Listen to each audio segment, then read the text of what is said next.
कोई शराब पिएगा ना तो मांग के पिएगा। हाँ ठीक है, तो हमारे देशवासियों को हमेशा देश के प्रति समर्पित रहना चाहिए। पी लिया। पुतिन इस विद्रोह को दबाने के लिए सबसे अच्छा रास्ता यूक्रेन चुना और युद्ध को लंबा खींचेगा पुतिन, ताकि उसके विरोध में चल रहा आंदोलन वहां से और दब जाए। लोगों का निशाना यूक्रेन समझ रहे हैं, नजरे कहीं निशाना कहीं, पुतिन है पुतिन, समझ आ गया।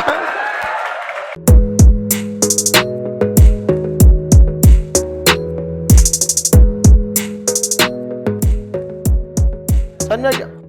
हम पहले एक चीज और सोचते थे, हम लोग जब पढ़ते थे कि सोचा अमेरिका इधर है,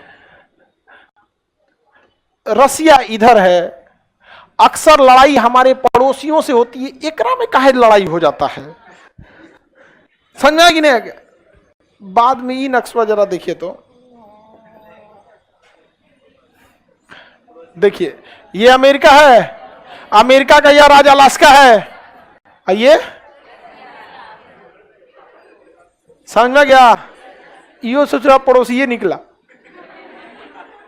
समझ में गया। और ये अलास्का भी रसिया का ही था, रसिया ने बेच दिया अमेरिका को, क्योंकि यहां केवल बर्फ और पहाड़ था। बाद में वहां पेट्रोलियम की खोज हो गई। कितना लहर रहा होगा रूस को भी बहुत लहर रहा होगा रूस में। रूस के कुछ कुछ राजाओं ने बहुत बड़ा बड़ा गलती किया। एक गैरवा था, गैरवा पगला था। उसी के समय रूस 15 देशों में टूटा था, सोवियत से। शराब भाषण देता था ना, भाषण ऐसे मंच पे भाषण दे रहा है, और कोई शराब पिएगा ना तो मांग के पिएगा। हाँ ठीक है, तो हमारे देशवासियों को हमेशा देश के प्रति समर्पित रहना चाहिए। पी लिया। आप जब पी लेगा 10 मिनट बाद चढ़ जाएगा, और चढ़ गया तो भाषण देते नाचने लगेगा, स्टेज पे नाचने लगता था। सोचिए ऐसा ऐसा राष्ट्रपति हुआ 15 देश में, एकदम बकलोल था। उसी ने पुतिन को कहा कि तुमको हम प्रधानमंत्री बनाते हैं, हमको बस बचा लेना, इन्हें कि हमारा फांसी दे देना। पुतिन का कोई बात नहीं, पुतिन उनको कह दिया हम आपको फांसी उसी नहीं देंगे, हमको दीजिए। पुतिन उसके बाद अपने हटबे नहीं करता, कहता है गैरबाचोव को छोड़ दिए तो दूसरे को छोड़ देंगे। जब तक रूस रहेगा तब तक पुतिन रहे। रूस में भयानक बगावत हो गई और पुतिन को हटना पड़ जाता। ये बगावत चालू हुई थी अमेरिका के नेतृत्व में 2021 से ही, और भयानक विद्रोह पनप रहा था पुतिन के खिलाफ। पुतिन इस विद्रोह को दबाने के लिए सबसे अच्छा रास्ता यूक्रेन चुना और युद्ध को लंबा खींचेगा पुतिन, ताकि उसके विरोध में चल रहा आंदोलन वहां से और दब जाए। फिर पुतिन आराम से निपटाएगा किसको? रूस। अभी जो जो लोग रूस के अंदर पुतिन के खिलाफ भाषण दे रहे हैं उनको मरवाइए दीजिएगा, तो वहां की न्यूज में वो ज्यादा न्यूज बनेगा कि यूक्रेन के सैनिकों द्वारा यूक्रेन ने जो मिसाइल मारा वो न्यूज बनेगा। यूक्रेन मारा, रूस का एक फौजी शहीद हो गया, उधर पुतिन एक नेता को मरवा दिया, थोड़ा न्यूज बनेगा कि शहीद हुआ ही। अभी युद्ध लंबा चलेगा। लोगों का निशाना यूक्रेन समझ रहे हैं, नजरे कहीं निशाना कहीं, पुतिन है पुतिन, समझ आ गया। पुतिन को समझना सबकी बस की बात नहीं है। जब तक पुतिन जिंदा है रूस उसी के कंट्रोल में रहेगा। इसीलिए हम थोड़ा सा कम बोलते हैं। पुतिन जान जाएगा कि सब भंडा फोड़ देता है मेरा ना, तो फिर हमको ध्यान देगा कान से।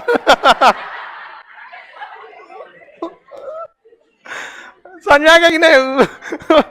पुतिन वाला सब सोचेगा, दूतावास वगैरह होता है ना, राजदूत रहते सब, वो सबके लिए टेंशन हो जाता है। कभी कभी कहता है खान सर इतना भी नहीं बोला जाता है, आप कुछ ज्यादा ही खुल जाते हैं। हम लोग कहें कि देखिए सब समझाता है ऐसे नहीं होना चाहिए, लेकिन फिर वही बात, बिहारी हैं लोग, है कि नहीं? जब सिकंदर के आगे नहीं झुका तो पुतिन क्या? सिकंदर लौट के गए थे कि नहीं यहां से? खैर अब उसका अपना काम है, हम लोग का अपना काम। लेकिन बात समझिए, आपको जो मीडिया दिखा रही है कि रूस मार रहा है, रूस पिटा रहा है, रूस हार रहा है, रूस लंबा खींच रहा है, और रूस इसको खींचेगा, क्योंकि रूस ने यही रणनीति चल के हिटलर को हराया था। यूरोप की सबसे बड़ी कमजोरी है ठंड का दिन, और ठंड का दिन आ गया है, और पूरा गैस पेट्रोलियम रूस के कंट्रोल में है। अब अगर ये रूस से नहीं खरीदेंगे तो ये खरीदेंगे किससे? सऊदी अरब से, और सऊदी अरब प्राइस नीचे करना चाह नहीं रहा है। और यूरोप की, ब्रिटेन की अर्थव्यवस्था डूब गई है, मजबूरी में खरीदना पड़ेगा किससे? रूस। तो रूस कहेगा उसको हथियार देना रोक दो तो यूक्रेन का हथियार रुकेगा, फिर पुतिन आगे जाएगा। समझ में आ रहा है कि नहीं यार? अंतरराष्ट्रीय इंटरनेशनल रिलेशन बहुत खतरनाक होता है। ये आपको जो दिखेगा ना, इंटरनेशनल जो सांप होते हैं वो काटते हैं से तो 2 साल बाद लहरता है, तुरंत नहीं लहरेगा। समझ आ गया कि नहीं गया? पुतिन का काटल आज ना लहरेगा, बहुत दिन बाद लहरने वाला। समझ में आ रहा है कि नहीं आ रहा है? किसी को दिक्कत? तो आपको दिखाया जा रहा है कौन सी लड़ाई? यूक्रेन और रूस। कहानी तो पीछे कुछ और है। समझ में आ रहा है कि नहीं आ रहा है? जब देश पे संकट आता है तो लोग राजनीति भूल जाते हैं, सब में यही होता है। यही हाल हुआ था चाइना में 1962 में, माओ के खिलाफ 1960 में माओ के खिलाफ पूरी बगावत हो गई थी। माओ ने 62 में हमला कर दिया भारत पे, सारा बगावत शांत, सारा बगावत शांत, क्योंकि यहाँ युद्ध होते, यहाँ बिना मतलब युद्ध किया था हम लोग से, ये समझ नहीं पाए थे। इसलिए जब भी आपके पड़ोस में अगर आंतरिक बगावत हो रहा है तो अपनी सीमाओं को चौकस कर देनी चाहिए।